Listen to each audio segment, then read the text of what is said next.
उपस्थित सगळ्या नाशिककर पत्रकारांचं आम्ही शिवसेना पक्षाच्या वतीनं खूप स्वागत करतो।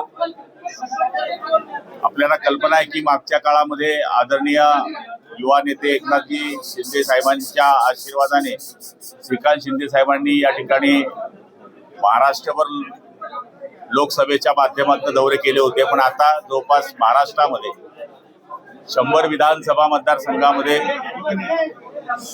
कार्यकर्त्यांची संवाद यात्रा या ठिकाणी सुरू केलेली आहे आणि त्याच्याच माध्यमातून आज पहिला जिल्हा हा नाशिक जिल्हा घेण्यात आलेला आहे। त्याच्यामध्ये आज 4 विधानसभा मतदारसंघाचे या ठिकाणी दौरे आयोजित करण्यात आलेले आहे।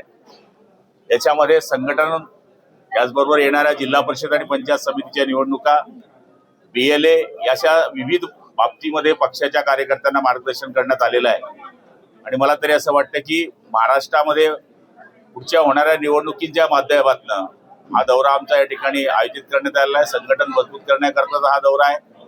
बाकी काही प्रश्न आपल्याला विचारायचे असतील तर आदरणीय आपण श्रीकांत शिंदे साहेबांना विचारावेत ही आपल्याला विनंती आहे। बरोबर आहे ना?